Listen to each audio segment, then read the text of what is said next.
My name is Monk Rowe, and we are filming for the Hamilton College Jazz Archive in Los Angeles. I'm very pleased to have Frank Strazzeri for my guest today, and we've had some nice conversations on the phone. We have a few things in common, like where we grew up. Yes. Yeah. Upstate New York, some good musicians came out of there. Yeah. Yes. There was a piano player that, well, first, before anything, my uncle, on my father's side, one of his younger brothers, his name was Joe, and he was a jazz pianist, Mm-hmm. and a very good one. So I was brought up listening to him as a little kid, like 5 years old, 5 or 6 years old. I used to beg him. He used to live upstairs from my grandfather, you know, and every Sunday, the family, when I mean by the family, I mean my grandfather's sons and his daughters and so forth, would all converge on the house on Sundays and have dinner there. A whole bunch of us, Mm-hmm. you know, and of course, we were little kids, 5 years old, you know, so there must have been, well, there must have been a good 20, 25 of us there every Sunday. And my uncle used to live upstairs. He was married, and my grandfather had an apartment upstairs above the house.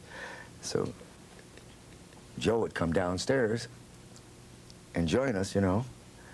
And I'd beg my Uncle Joe. I said, "Come on, Uncle Joe, play the piano for me," you know. Never in my mind at that time I even thought of playing the piano.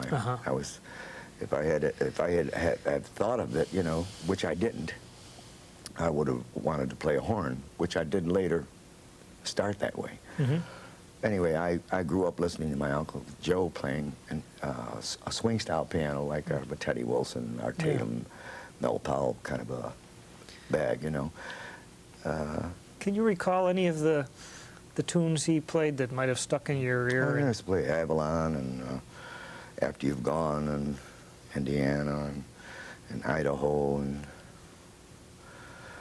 well, you know, of course, and everybody's forever ever been playing Body and Soul and High the Moon and those kind of things. They used to play things out of the Benny Goodman kind of thing. Whatever we've heard of Benny Goodman, he was a disciple of that era. So I grew up as a little kid listening to him play. You know, he used to play in the house. He was a good solo piano. He played real good by himself.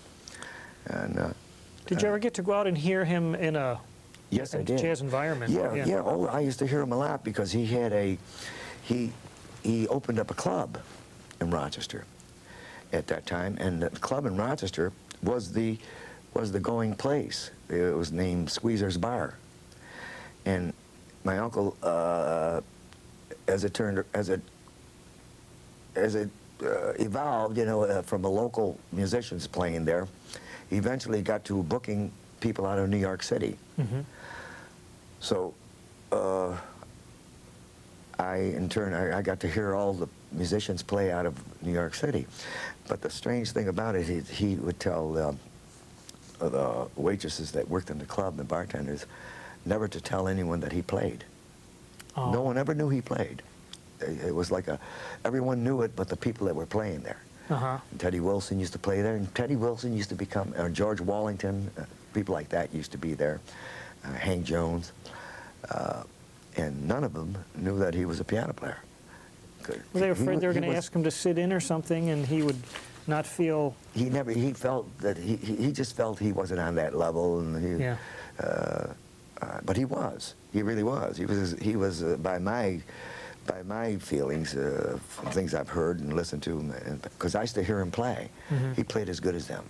He was a very good piano player. Wow. He really was. He had a great natural talent, but he was backward when it concerned as far as like furthering himself as a piano player.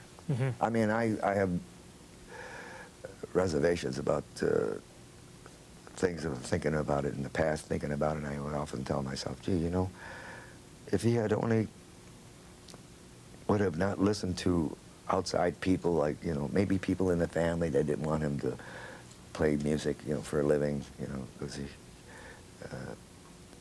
he could have very well went to New York City and became a real good jazz piano player because he was really good. Yeah. Anyway, You first took up the saxophone? Yeah. Yeah. Yeah, I played clarinet and alto saxophone, which I play today. I play alto saxophone now. But how that ever happened was, 'cause I was more involved as a kid with sports, you know, like a lot of kids, you know. I was always running around playing football and baseball. And lo and behold, I got rheumatic fever. Mm. And I had like sort of a heart murmur. So the doctor told my family, you know, it's dangerous for him to be running around like that, you know. So is there anything that he likes to do, you know, that you could keep him at home? Because I was an energetic kid, like all boys, you know, running around like crazy. So I talked they wanted me to take lessons, music lessons. They said, well, you know, he likes music, so why don't we, you know, so, I was thrilled, you know, because at that time, people in the family didn't have that much money. So even as a youngster, I wouldn't even think of saying, like, buy me a clarinet, you know. Oh. And but anyway, it got to the point that I got a clarinet to study with this particular person, but it was given to me part of the lessons, you know. In other words, if you take lessons, they would loan you a clarinet. And this is how I began playing a clarinet. And a saxophone I borrowed from a family member. And as a little kid, I don't know, I must have been about 9, 10 years old, I started playing that. And then as I was playing that, you know, they got afraid that I was exerting myself too much, blowing the horn, believe it or not. Yeah. So one day I came home, and there was a piano. Oh, my. There was a piano there. It's funny, nowadays, probably the doctors would say that that's probably good for you. You know, just that exercise. Yeah, that is, you're right. That is, isn't that funny? Yeah. That is the difference. And then they arranged piano lessons, and, you know, I never envisioned playing the piano. I remember as a kid watching my uncle playing his fingers. I says, oh, man, that looks too hard, you know. I just thought it was, like, impossible to do, you know. And lo and behold, I became a piano player, you know. I mean, but because of the little story I told you, it was a matter of keeping me home, right, and keeping me really sedated in a way, you know. Just don't let this kid run around too much because he's got a bad heart. And, do you think you surprised your family members when the number of years later, all of a sudden, you're making a career at it? Yeah, I may have.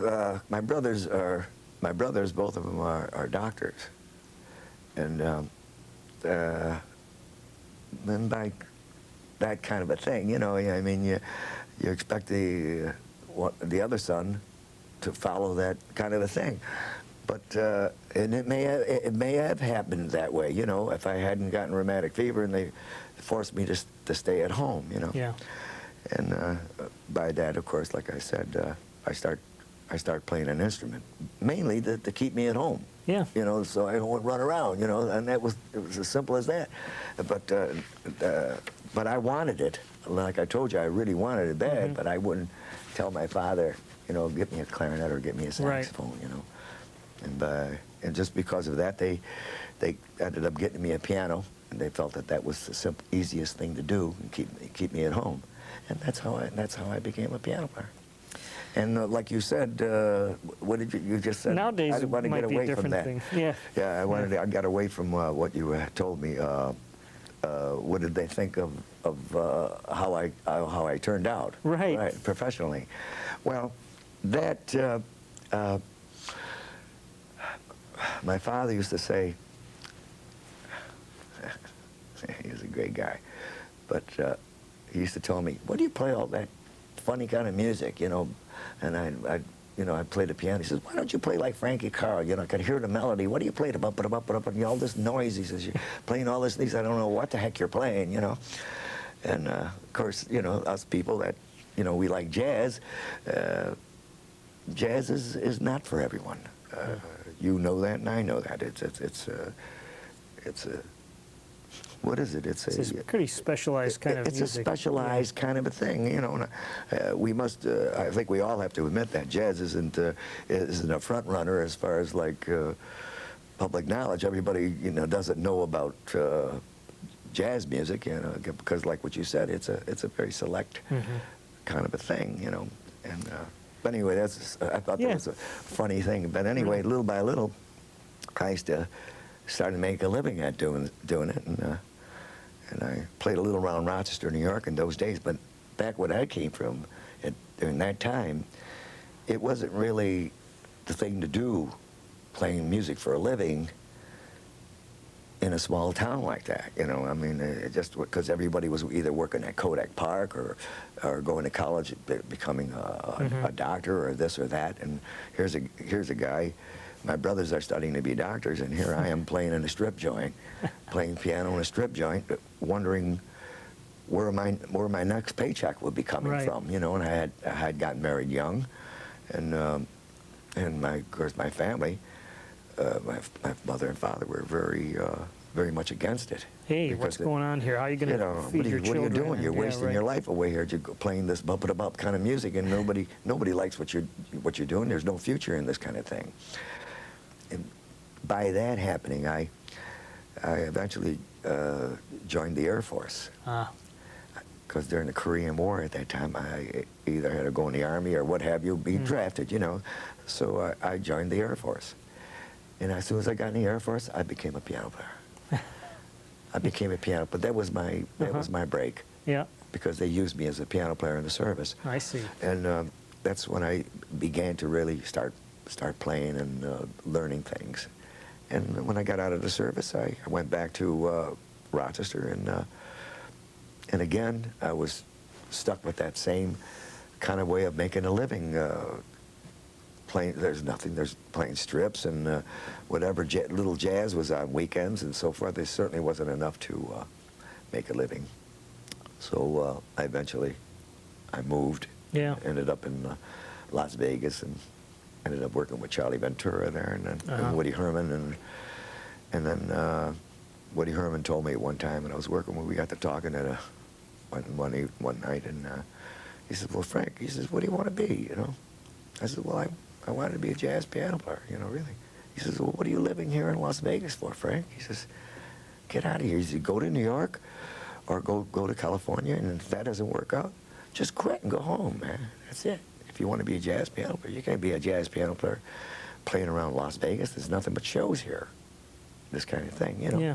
Even though he was performing there, but nevertheless, he's performing there because he's a commercial success. You know, yes. Jazz, Count Basie was there, Harry James, but there, as you know, there were huge names then and today.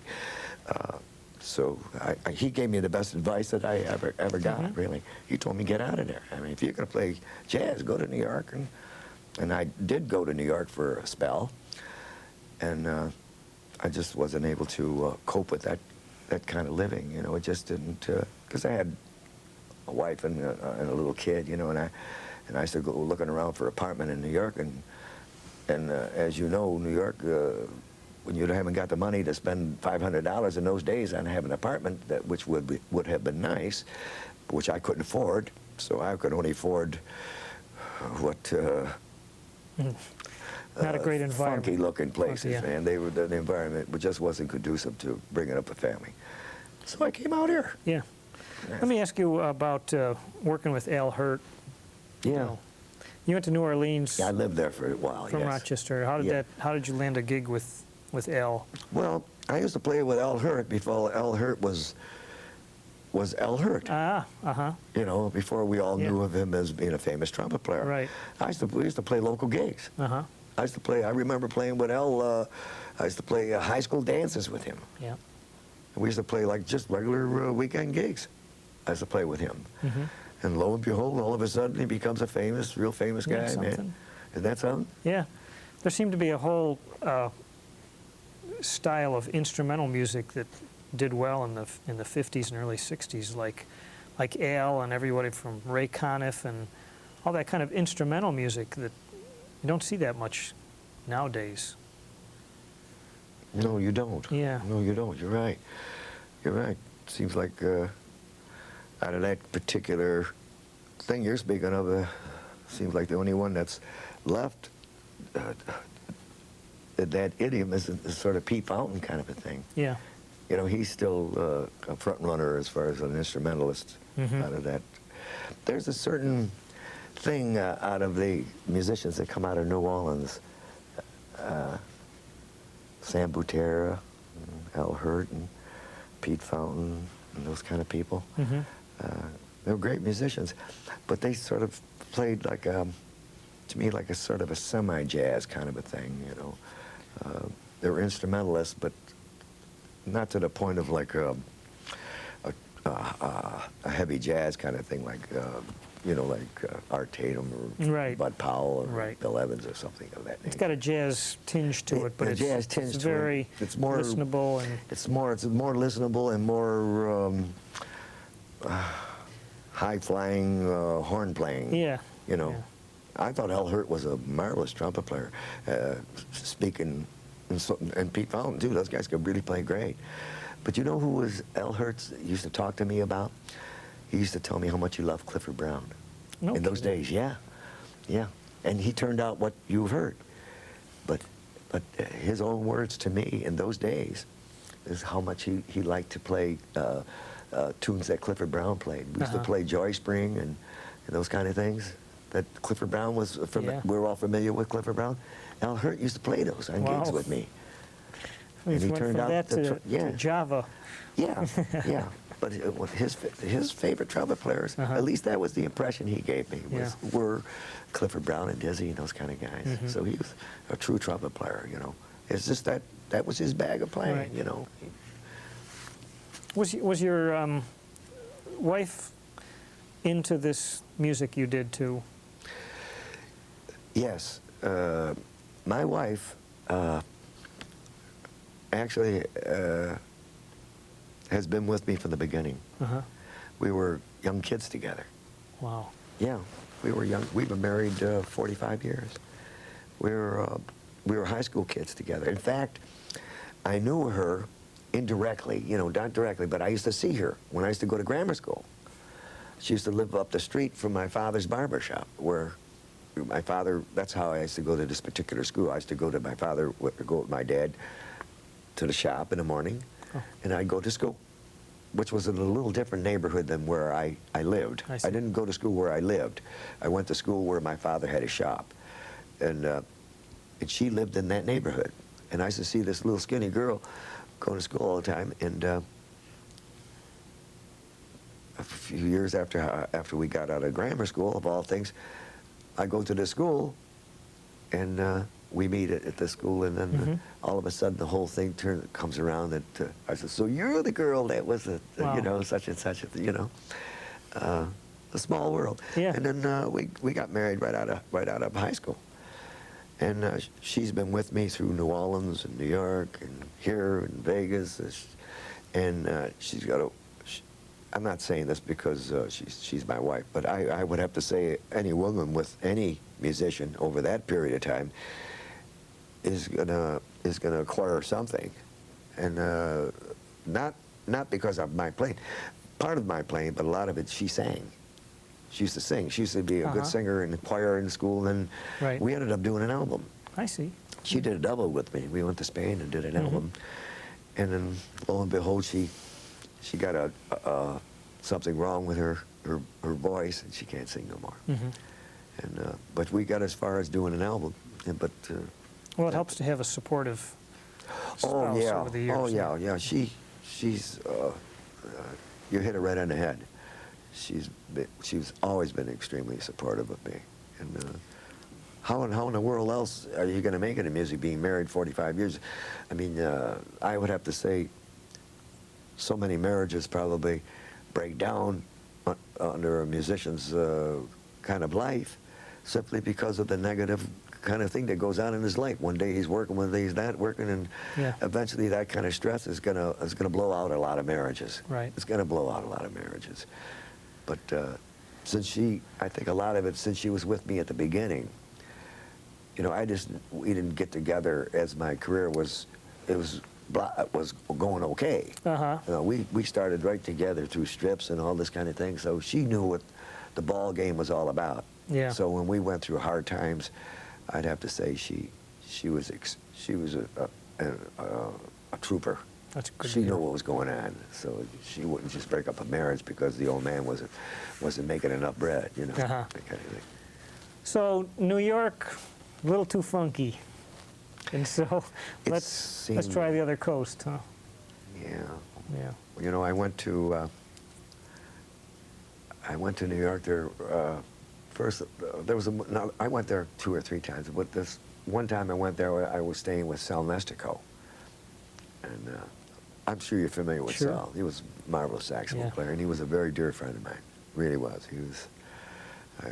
I had a special thing for Sal. I went to his pad, and I lived there. So one night I went into the kitchen and turned the lights on, and all the wall was infested with cockroaches. I couldn't get over that. You know, I had never seen anything like that, you know, and that's why I never moved to New York. That was it. When I saw that, I says, this is the only kind of a thing I can afford to live, and I'm going to bring my wife and kids here to this? I said, no way. And that was primarily the real reason why I'm here today. I couldn't handle that. I just couldn't handle it. My career was important, but man, not that important. Yeah. That I mean, how do you say it? To each his own. Yeah. You know, those that want to live that way, fine. I really don't. I mean, I can't say that every apartment was like that. I don't know. Maybe it was so. I don't really know. But I was told from other sources that other people have said, no, the city's infested with that kind of thing. Even in groovy apartments, that's happening. All I could think of was my wife and kids living in that kind of thing. I said, Yeah. no way, man. So I Yeah. went back to Rochester, and we packed and we split. We came out west, and I moved to Las Vegas. Mm-hmm. And that's how There you I go. got here today. Right. Did you have any connections before you got here? No, So you just like... I had one connection, Vince Gualdi. Mhm. Vince Gualdi, I took his place with Woody Herman, and he told me, he said, if you come to L.A., Frank, he says, you call me, let me know. So I did that, and at the time, he was working at the Lighthouse with Frank Rosalino and Conti and Bob Cooper and Bud Shank, and I'm trying to think of all the guys. Stan Levy was there in those days, and anyway, Art Pepper. So one day, when I came to L.A., I found this place to live, a home, a nice place, and after I paid the rent and paid everything off and moved the furniture and everything from Las Vegas here, I was primarily broke. I was figuring, man, what am I going to do now? Because I have to probably think of calling my father and tapping him or something, which I didn't want to do, because that meant I wasn't doing good. But I was going around music stores and giving a couple lessons and something like that, but it didn't look good. But lo and behold, I get a phone call. Now, and this is when it happened when I first got here. This was all going on about the first month or so. Mm-hmm. First 2 months I was here. And I didn't know anyone. And I didn't know what I was going to do. But anyway, I left my name with the union, you know, because I joined the union. You know, my name was there. And I did mention to what's his name, Vince, that I was planning to move here. He needed a sub, and somehow or another, man, it was just he called the union. He says, "Has a Frank Strazzeri checked in?" Oh. Would you believe this? This really happened, and no one knew me, and so he says, "Yeah, this guy's here." So Howard Rumsey calls me to work the Lighthouse on a Sunday afternoon. Sunday afternoon, which entailed the whole entire day. Sunday, you start about 2 o'clock, you go on till like 2 in the morning. Oh, wow. Yeah, in those days, that's what we used to do as the Lighthouse All-Stars. That's the way we worked. So I got the gig. I got the gig. I played out there Sunday. All of a sudden, I was working with the Lighthouse All-Stars, and I was working with Terry Gibbs and Herb Ellis, and then it just boomeranged, and Red Mitchell and Harold Land, and I started playing with everybody. But it was primarily because of Vince remembering that I had mentioned that I was thinking of coming here, and I owe that to him. You know that. I wonder if oh what? Now wait a minute. Wow. No, but he was a groovy guy. Vince Gualdi was a nice guy. Yeah, And, wrote some good tunes too. Oh, you talk about a success story. Yeah. Success, but I mean, a strange thing. I mean, could you imagine how successful he would have been today? Yeah. He died very young. He died about 47 years old. Died in a hotel in. Outside the airport in San Francisco. He checked in there. Because he was so busy. He lived in the San Francisco area, but he was too busy to go home. So he just checked in a hotel, and they found him. He had a heart attack that night. He passed away. He had a distinctive style to his tunes too, and with I've even noticed some similarity between like "Cast Your Fate to the Wind" and the thing he did for Charlie Brown. Right. They've got these harmonies in them, tenths and all that stuff, and it had a very distinctive, nice sound to it. Well, he had a flair for success, I mean, for what people would like. I mean, it just, Vince's thing is to materialize into a total success story, because how does a jazz piano player move into the idiom that he did? Which would have been as big as anyone today as far as writing songs, because his songs really hit. You're talking about a guy who's playing jazz piano. He met a guy in San Francisco that produced those shows. I would have to say the guy was like a jazz lover of sorts. I can't recollect the producer of those shows you're speaking of. That Vince wrote the music for. But the guy went to Vince and says, "Would you write the music for this kind of thing?" And the rest is history. Yeah. Vince just happened to run into the guy, and because I don't think Vince had a reputation for writing that kind of music. I don't think he really had a reputation for that. I think he just acquired a friend. Yeah. And the guy had faith in him, and the rest, they both went on to fame. So let me ask you if you think that there is a style of West Coast jazz, because you read in jazz history, and they mention the West Coast style and cool jazz. Is there something for you that makes West Coast jazz different than anything else?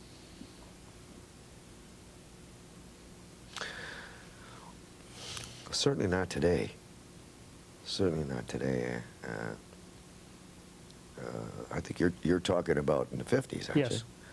You're talking about a lot of the guys that I work with. Yeah.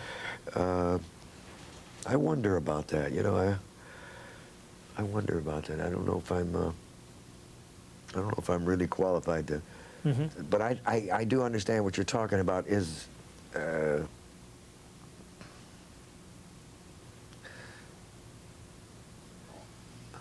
there was a West Coast kind of sound, but I wonder if it wasn't the arrangers that wrote that style more or less, because if you think about it, you remember the Chet Baker quartet things he did with Russ Freeman. That wasn't like a West Coast feel at all. I don't think so. But the writing, I think a lot of that writing, that when they merged groups like say Art Pepper on alto and Stu Williamson on trumpet and Bill Perkins on tenor and Frank Rosalino on trombone and Marty Page on piano and so forth, and they put a group together.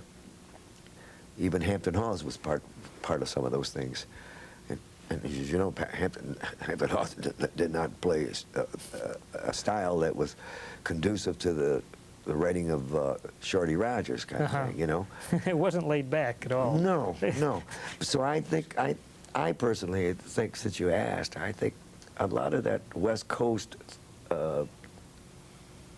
formula that you're talking about, I think a lot of that came from the writers. Mm-hmm. I think they promoted that feeling more than the soloists.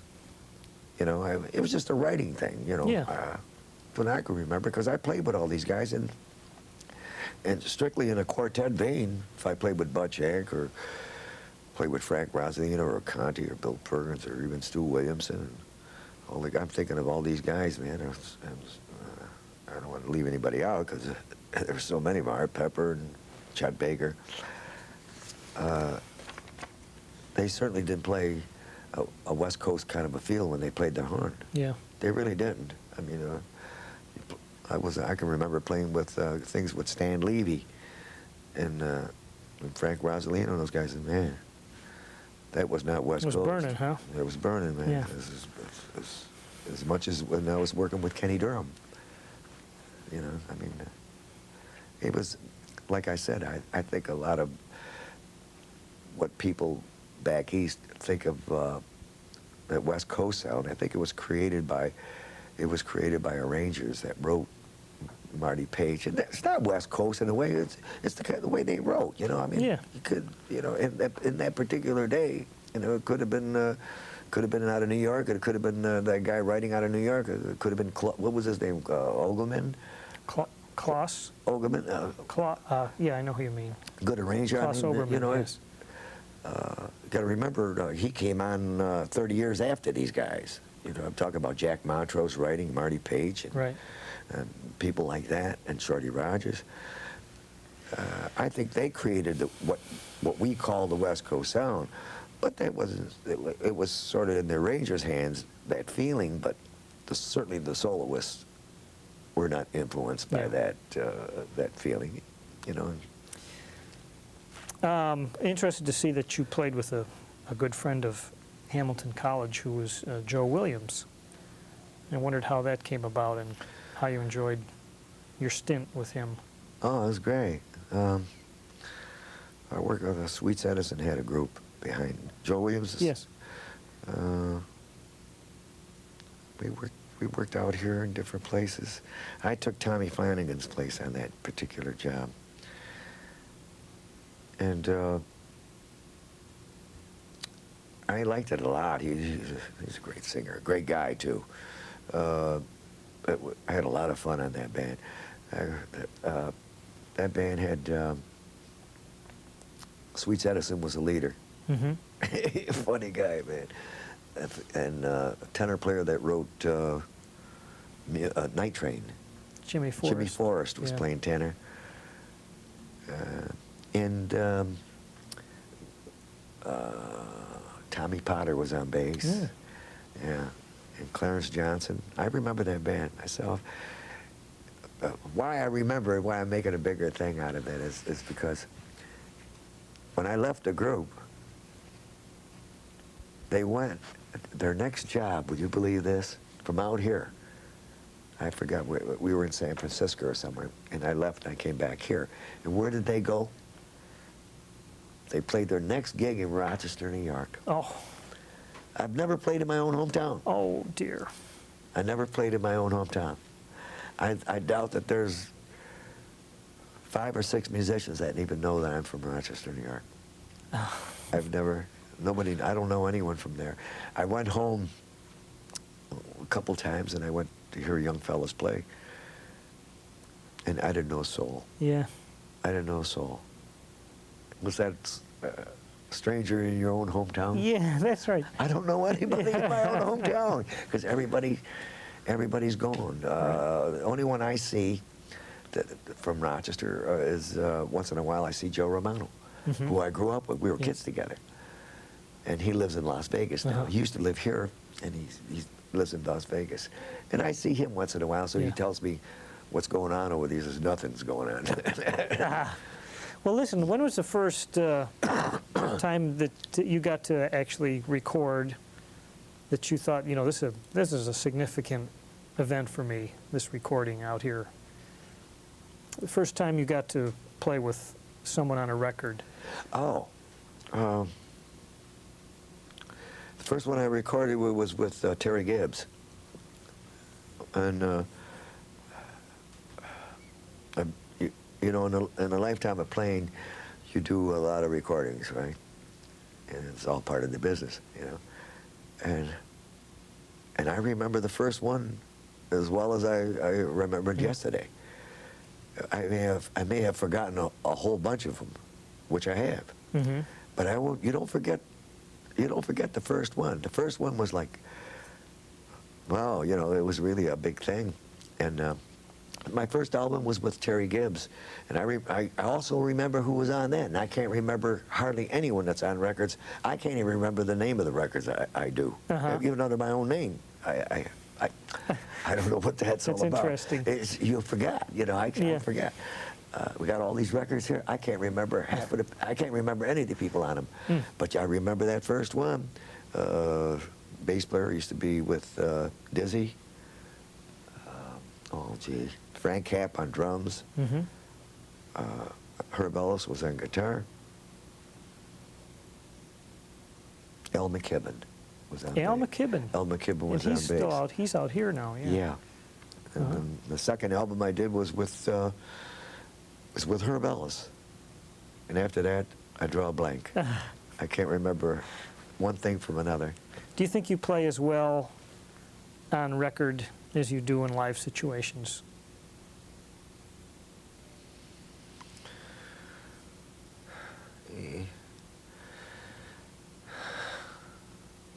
Well, that's hot and cold. You know, that's a hot and cold subject. You know, one you could be great in the studio, and you could be great. It all depends. A lot of times, it all depends on the piano you're playing on. At least with me, it could be the piano I'm playing on. It could be the room I'm in. I like the sound of it. It could be I like the bass player, or don't like this, or don't like that. And I think that has a lot to do with my being hot and cold. Just to get more direct answer to what you asked me, I find I like to record. I like to record because it's quiet and there's no distractions, and I can concentrate. I don't have to perform for people. You know what I mean? It's like a boxer. When he practices in a ring and he's practicing, working out, he certainly is not the same guy that when he gets in front of a huge crowd, you know, like a championship fight. Right. You know, them guys, their adrenaline gets up. But sometimes when your adrenaline gets up, it works against you. You get too dramatic. You get too energized. I find that kind of thing sometimes doesn't work in my behalf. Oh, okay. Sometimes I think conditions forcing you to lay low sometimes get me in a better groove as far as playing. Strange question, but it's yeah. But it's true. That does arise. Yeah. It's something to think about. 1969, you did something that seems a little bit like a left turn. You did a music coordinator for Johnny Cash show. Mm-hmm. That's interesting. Well, years ago I got interested in country music out here. And in fact, I got so interested into it that I had a country band. I actually had a country band, and we worked some jobs, you know. I got a bunch of these guys that were really, really country guys, and looking back at it, it was a long time ago. It was a good 30 years ago when that kind of thing happened. We used to rehearse in my home. I had all these country guys singing away, and we rehearsed, you know. And then we actually ended up getting gigs, but I never had experience playing country music. But I organized this group, and I believed in it. You know, just shows you the power of I don't know, what would you call that? Just thinking about something and wanting something,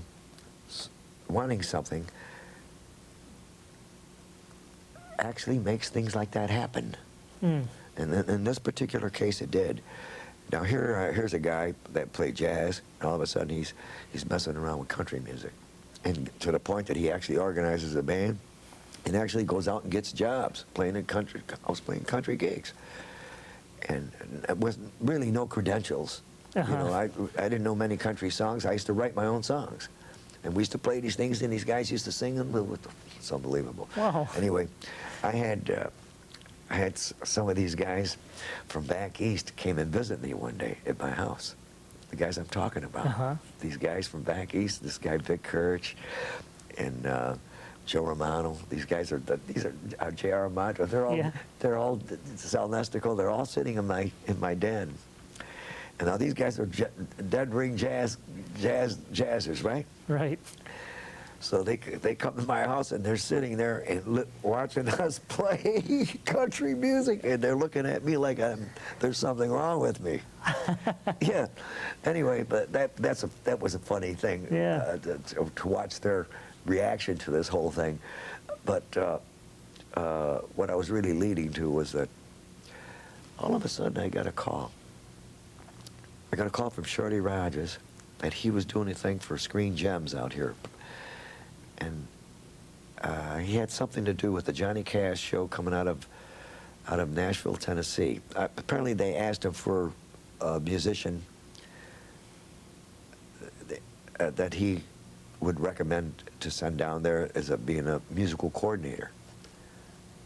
By that I mean, I used to oversee the dance routines and the singing things, where they would stand and the words, and they would give me the music that they would sing, and I would go over it and give it to the arranger. Or I think in this particular case it was an arranger, not arrangers. Anyway, that's when I was down in Nashville doing that. But before I got a call, and Shorty says, would you be interested in doing something? I says, yeah. And here we're talking about, I never had a country job in my life, except what I promoted, right? No one knew this. And lo and behold, don't I get a call to start the ball rolling as far as like actually getting this job. So this guy comes down from Nashville, Tennessee, and he interviews me at a hotel like this, sort of like this. And he's interviewing, talking to me about it, and I says, yeah, I think I could do it. He says, okay. He says, I sort of like it. Well, let's do it. So he gave me the job. And I go down to Nashville, Tennessee, and I got an office, and here's a guy that never worked a job in country music in his life, and he's got an office, and I'm the musical coordinator for the Johnny Cash TV show. Would you believe this? I mean, I wanted to do it. I really wanted to do it, but it's I think all I'm really trying to say is positive thinking. I really believe. I mean, if you stop to think about it, I had no credentials at all, and here I ended up with a stone hard country job. I mean, this is like you're talking about guys that have been doing this their entire lives, and here I am in the position of overseeing things musically for that show. Wow. I mean, the weight on me was phenomenal. Yeah. When I got there, I realized like I was in heavy water here, man. I mean, this was deep water, man. And anyway, that's how that I wonder if happened. people down in Nashville, there was probably people who wanted that gig, you know. Oh, They're thinking, sure who's there this was. Italian fellow coming in from Los Angeles? Yeah. Right, you hit it right on the head. You hit it right on the head. And here I am in meetings with all the producers, and Johnny Cash and his wife sitting there, and I'm sitting in the room. I really felt out of place, you know, and eventually I think they saw that in me, you know, that I was out of place, you know. But I did the best I could with what I had. It was a great job in a way, you know. I just longed to be back here playing jazz. Yeah. I really did. I made that move, like I told you, but after I got into it, I told myself, this isn't something I want to do any longer. I think I filled the cup up as far as I could, and I saw it for what it was. Because, you know, after all, you're in another man's life, and when you do something like that, you got to believe in it. I believed in it up until the time that it really had to change my life. When it really got to the point that, hey man, you either got to become country now, or you're going to be a jazz piano. But what are you going to be now? When I was living down there, I was living with country people, and I didn't know how to respond to them, because I'd lived my whole life with what we're talking about, jazz people. Right. And when I got into the personality kind of thing, it was another ball game. Yeah. It was another ball game. You're not sure sometimes if people are making jokes or if they're serious about I didn't understand things. them, Yeah. and neither did they. I think that neither did they understand me. Although I ended up working with Elvis Presley. I worked with Elvis. I did a couple tours with him. It's on that paper. Yeah? But, yeah, What sure. tunes were they? Oh, there it is, yeah. Yeah, I did Hawaii I did a Special? couple tours with him. You were on a Hawaii special Yeah, in the first live world satellite broadcast. yeah, Wow. yeah. And he was a groovy guy. Yeah? He was a nice guy. Every time he and I sort of hit it off. I mean, he was such a big star that just being a musician, playing with him, like myself coming in from the outside, you have to know the situation. Other than his immediate guys that had worked with him for years knew him good, but a guy like me coming in, adding on, didn't know him at all, and I just make the rehearsals without him. Oh, right. And you play the music, and the conductor, so forth, and you play the music, so you don't really get to know the guy until he goes on stage and he sings, and you just play the music, you know, Yeah. that you rehearsed, right? So I still didn't know him. So one night he had a party at the hotel, and so I go to the party, you know, like all the musicians and their friends or wives and were invited to go. So we all go to this huge suite up on top, and we're in Oklahoma somewhere, and so all these people, of course, you know, as a huge star, they're all gravitating towards him. You know, everybody wants to meet him, what have you, you know. So he's way on the far end of the room, and I can always remember this, you know. I don't know if this makes for interesting I want to hear it. conversation. Yeah. I don't know, but we're talking about a guy that very few jazz musicians would ever get to know. Right. And I fortunately did get to know him somewhat, as much as you're going to get to know a guy like that. But anyway, he's way in the other room, and I was with this trumpet player, and we were like against the wall over here, you know, sort of feeling left out, both of us. I mean, we're there, they're drinking. We don't know anybody. We know a few musicians that are there, and they're there with their wives, and we don't. So just he and I, we don't know anybody, and so we're just looking around, you know. And he's waiting, and he's meeting people. Every time he turns around, hello, and he's meeting this person, and then he meets this person, and he goes over to another group of people. There must have been 60, 70 people up in this huge suite. So he looks at me from way over in the room. And I told this guy, John, I can't remember his last name, the fellow. His name was John, a trumpet player. And I says, man, I think he's going to come over here, man. I said, let's get out of here. You know, I don't want to get you know, under the situation of working with Elvis Presley. All you get from all the musicians is, and the people around it and producers and everything, that he's a huge star. He's a huge star, you know, and you're being treated like a king. You're eating like steaks, and you're flying with his airplanes and everything, but meeting the guy, you know. So he becomes a symbol of, like, you know, success, big success, you know. We're talking about Frank Sinatra, that kind of thing, you know. Yeah. So I says, John, let's get out of here. I says, I think he's going to come over here, man. I said, what are we going to say to him? So lo and behold, he does come over. And I'm standing there, all of a sudden he's got his hand in there, and he's a big guy, you know, he's a big guy. And he's looking at me, I says, oh man, what am I gonna say with this guy? So my wife had told me that he was into karate. I says, hey Elvis, I says, I hear you're into karate, you know? He loved that. That was his bag, that was his groove. He says, oh there's He says, let me show you some things, man. He says, you wait here, Frank. So he leaves, and everybody's following him to his bedroom, you know, and there's about 3 bedrooms up there in this huge suite. So I'm by this. I go out in the veranda, out in the. We're on the top floor of the hotel, and on the outside of the thing is like you're outside. You know, you can walk around the hotel like a veranda. Well, I forgot what you would call that. Yeah. But anyway, but I'm out there and out all around the outside of the hotel, up in the top floor. They had bartenders all over the place, and like mini bars set up. So I went out and had a drink, you know. All of a sudden, I could hear everybody saying, "Hey, Frank, Elvis is looking for you." I said, this has got to be putting me on. So anyway, I come in and he's all dressed up in a karate outfit. He spends the whole night talking to me about karate. And little by little, everybody split. Because he found his groove. He found someone that could listen to him about his thing.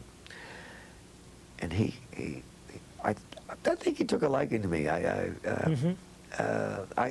know I did. I liked him. He was a groovy guy. I thought he was a groovy guy, a real down-home guy. Yeah. He wasn't like a lot of stars that I work with. So I work with Les Brown, with Bob Hope. I work with a lot of stars, and you very seldom ever get in contact with them, you know. But Elvis wasn't that kind of guy. And the next morning, I look under my door.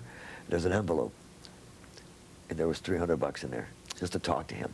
Another time I talked to him again, another $300. Another time I talked to him, another $300. Every time I talked to the guy, he gave me $300. Plus the way we lived. I was getting good bread every single day. I was making good money because we were doing one-nighters and staying at the best hotels, and our own plane, our own chefs, our own pilots, our own stewardesses, everything. It was unbelievable. It really was. It was like, for a musician being on the road, it was the best gig you could possibly get. I can't think of anything that could have been any better than that. That's a great story. Plus, he was a nice guy. He seemed like a real nice guy, and it was a very sad thing when he died. I felt sort of bad about that, you know. Were you on the band when? I'm not sure if it was the Hawaii concert or. I guess it was in Las Vegas, where he actually sat at the piano and played. No. Okay. No.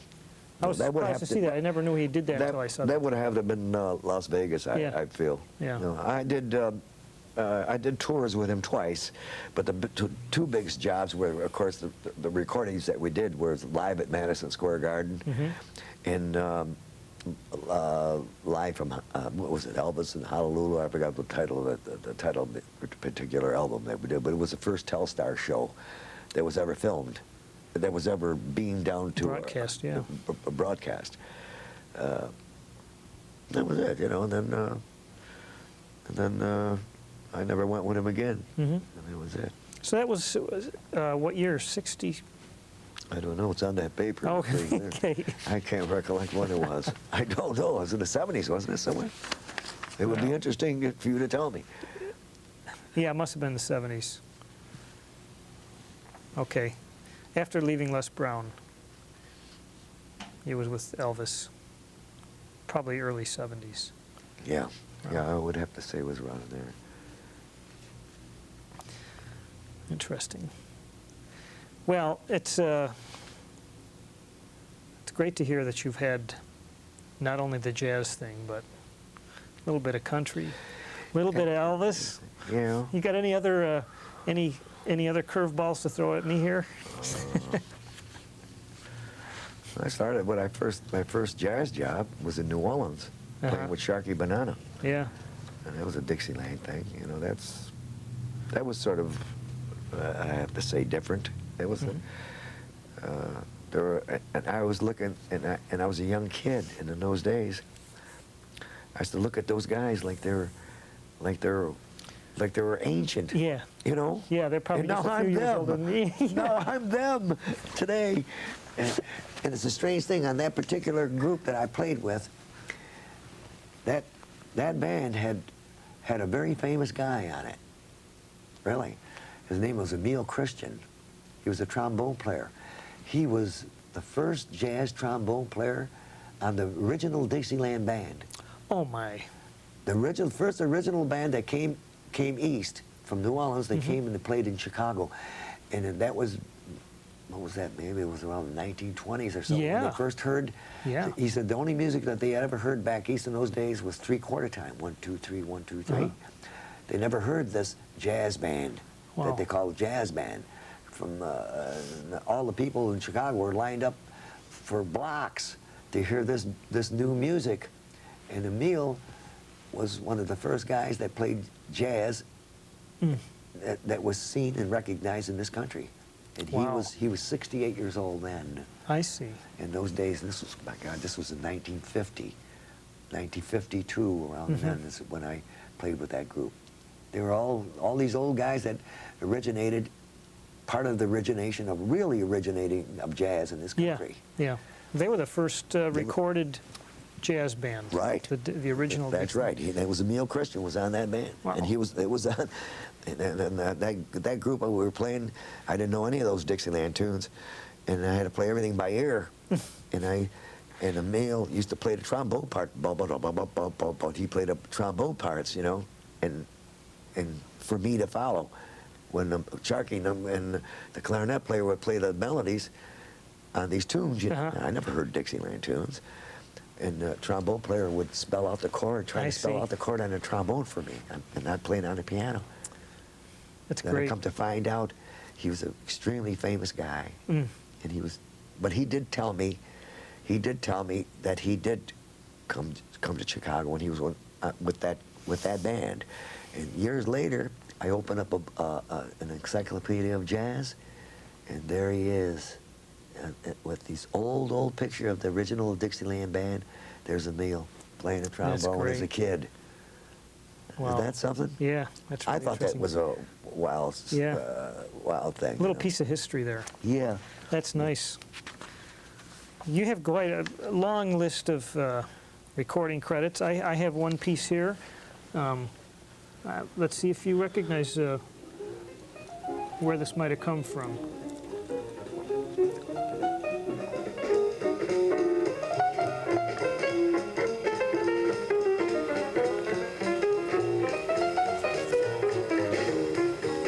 Of course, I cut out the whole rest of the band. This is your piano solo.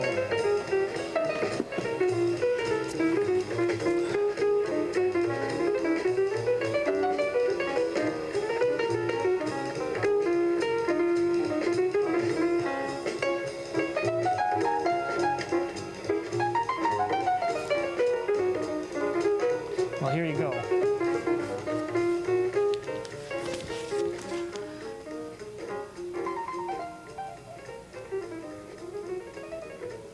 Indian Summer, I think that is.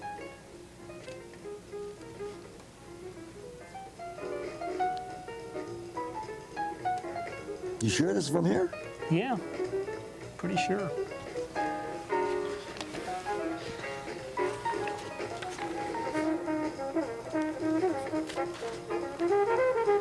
See, you've made too many recordings. Wait a minute. Who's that trombone player? What? Carl Fontana. Don't stop now.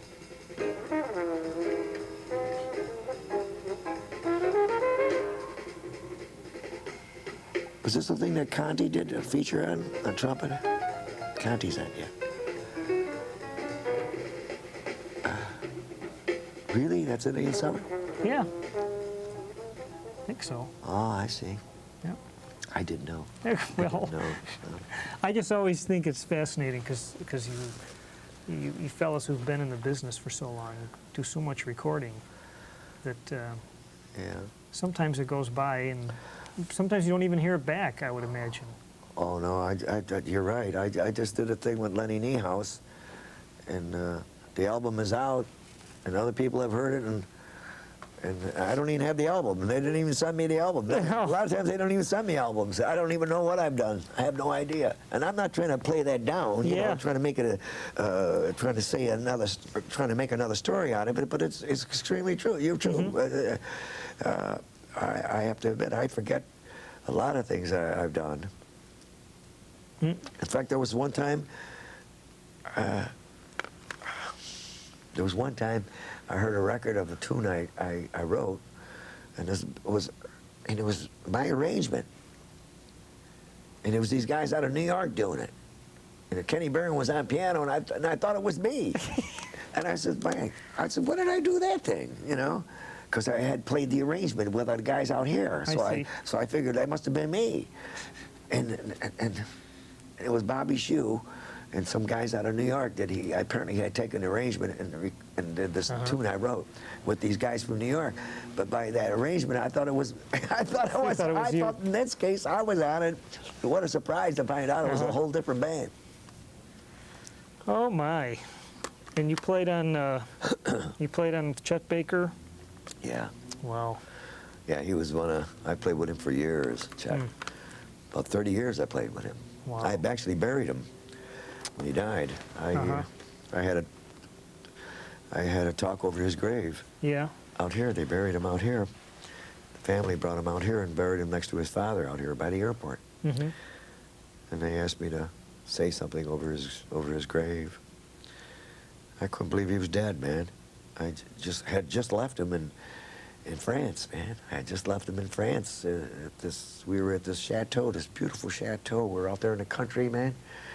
And I remember getting on the bus, going to the airport. They picked me up and took me to the airport. And I saw Chet in thongs and a white T-shirt. And he said, "Hi, see you, Frank." You know, that was the way he talked. You know, he seemed so meek and sick. You know. And the next thing I knew, he's dead. Hmm. And then they brought him here and they were burying him here, and they asked me to say something about him, you know. And, you know, the one thing I always thought about Chet was they had a lot of things they always talked about him, you know. Did you ever see the movie on his life? No. You ever saw the movie on his No. life? There was a biographical kind of a movie made by Bruce Weber did it. I was on it. I played on it. And, they let me be part of picking the tunes and so forth, which the album with Chet here. Let's Get Lost. Yeah, yeah, okay. So they, you know, so many things had been said about him, and always going to this drug routine, always the drugs. Even the movie that I was part, not a movie, it's a documentary. Documentary on Chet, you know. And then throughout the whole documentary, it's all they talk about is his drugs and his dealings with girls and all this garbage, man. I mean, man, the guy was a trumpet player, man. I to be very frank, I hope Bruce Weber never hears this, but I fell asleep when I saw the documentary. It just went on this endless BS, man, about him and girls and dope. Yeah. I mean, I wanted to hear him play the trumpet. I mean, that's what I went to see the movie, not because I was in it and I was part of the whole thing, but I wanted to see him play the trumpet or sing or whatever, you know. That's all they talked about was that, you know. Okay, so when he died, and they buried him, I didn't know what to say, you know. The family asked me to say something. So I think I said something that was very true. I believe it to be that way. I said he's probably the most honest guy to what he wanted to be as a musician. I think he was the most honest, one of the most honest jazz musicians that ever was, because he lived a life, man. He never made excuses for him being on dope or what have you. And all he did was play the trumpet, and that's all he cared about. You know, you got to see it as this. It's all he cared about. He didn't care about, like, mowing the lawn. He didn't care about having paying insurance bills. He didn't care about painting houses. You see what I'm trying to say? Mm-hmm. He didn't do, for all the things that I myself do in life and have done, he's never did that. All he did was play. That's all he cared about. He didn't care about anything but play. In other words, if he, like in one instance, he broke up with his girlfriend in San Jose or something, in that area. And because she told me. He broke up with her, man. He just got his trumpet with his thongs and a white T-shirt. That's all he had. No clothes, no nothing. And he thumbed to the airport and came here and started that documentary movie. I mean, how many guys would even think of doing it? No family, no kids. I mean, he had children, but he didn't, when his kids did see me, you know what they used to tell me? Tell my father to send us some money. We're starving over here in Stillwater, Oklahoma. He didn't. He just lived that life, you know. I mean, now I'm not saying that all jazz musicians are supposed to live a life and, to the point that just excludes all the correct things that we all have to do. But Chet didn't do anything like that. Chet lived for just to play, and that was it, man. He didn't care about beautiful clothes. He didn't care about any of that stuff. All he cared about was playing. That was it. He didn't care, like, if a chick got in his way, goodbye, and that was it, you know. I mean, he had a different formula, let's say. But when he said, when they asked about, you know, man, why don't you always taking dope and all that? You know what he would say? Because I like it. That's my groove. That's why he didn't make any excuses like a lot of guys that I have known in my past that were on junk. Because of society's pressure, they would make excuses for it. You know, this or that, or, you know, I didn't have any money, I was broke, and I got high because it make me feel better or something. What have you? Chet just say, I liked it, man. What are you making excuses for it? That I'm a pure junkie. I'm not no pure junkie. I dig what I'm doing. And I used to see that, and I used to say, my God, you know, I mean, he is honest about the thing. He never changes. He never made excuses for going to jail for that, or he didn't care. He just didn't care about having a wallet with credit cards, having a driver's license. He didn't care about any of that. I mean, some people will say, well, man, that's not being honest. But as far as the way he wanted to live, he was honest.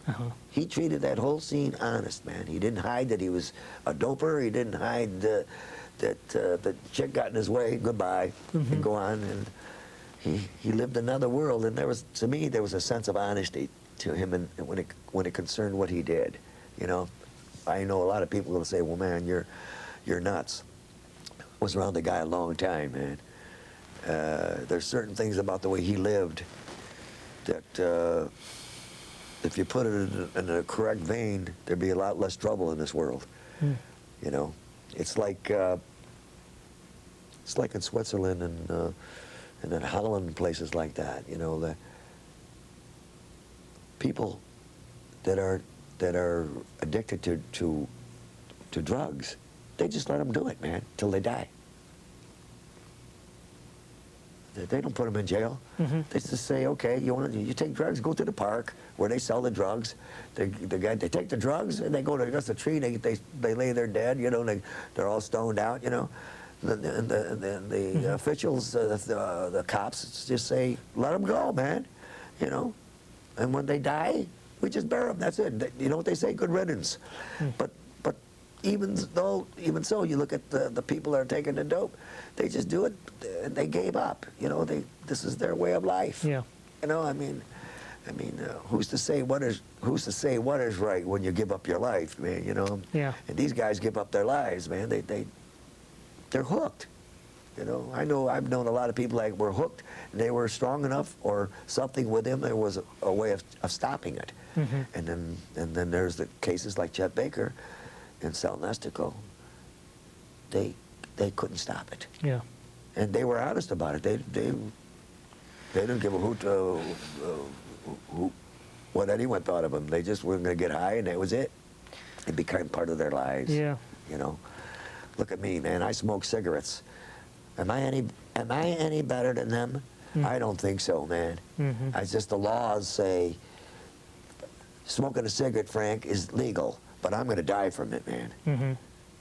So what's wrong with them? As long as you don't hurt another party, I figure there's part of that is being honest, man. Yeah. And Chet Baker, I think, was a very honest guy about what he did. He never made excuses for what he was. He never did.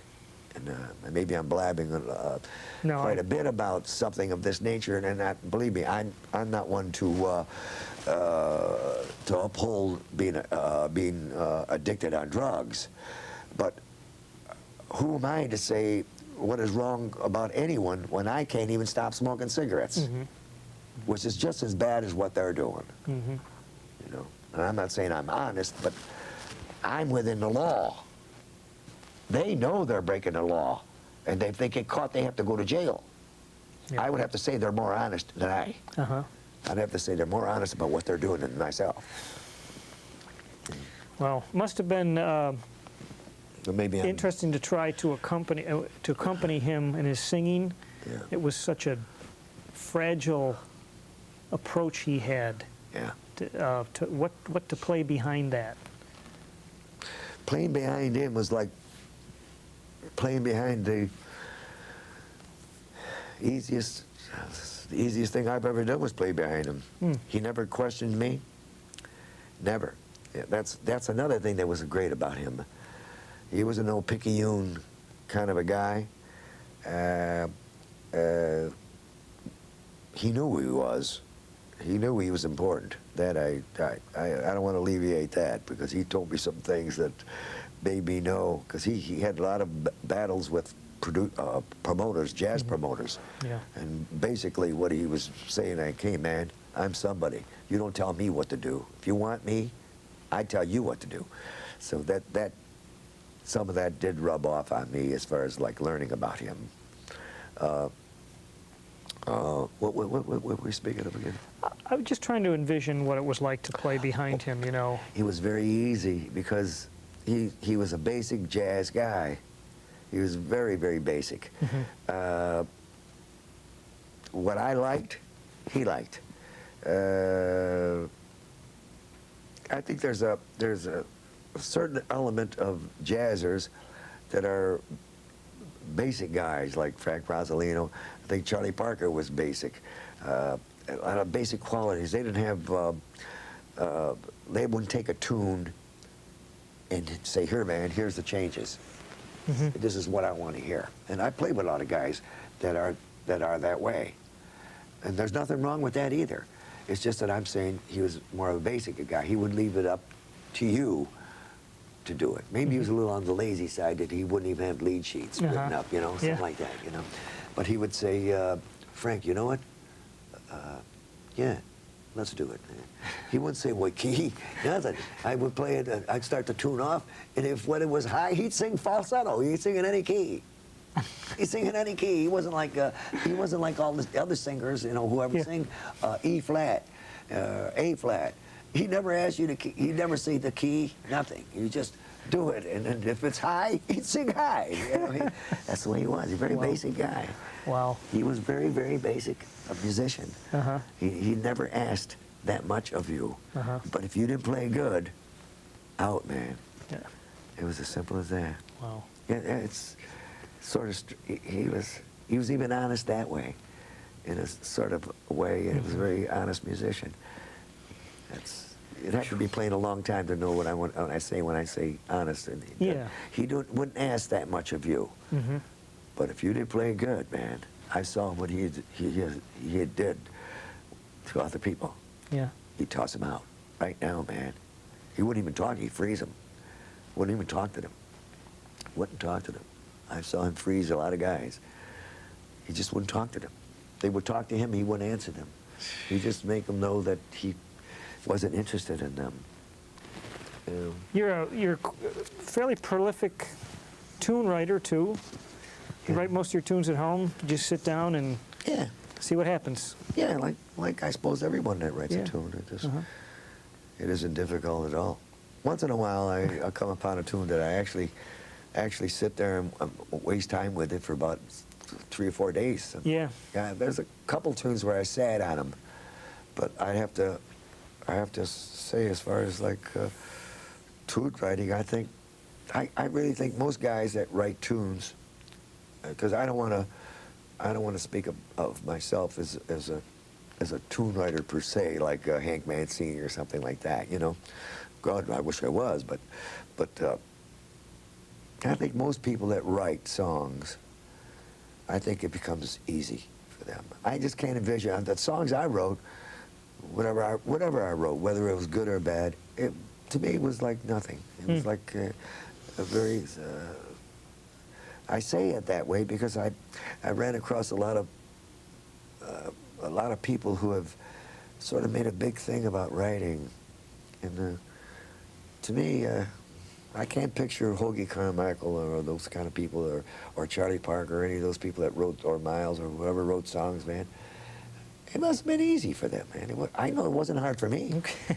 It was very easy to write a song. It was like it came just like that, you know. So I picture I'm no different. I must be something that comes along with the territory, but, you know. Well, listen, I've really enjoyed your reminiscing.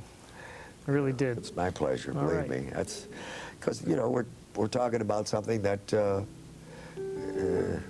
is our life. You know, for you to going through what I found out, Right. as much as you've done, and went to the musicians in New York and coming here, that's a labor of love. Yeah. I mean, definitely.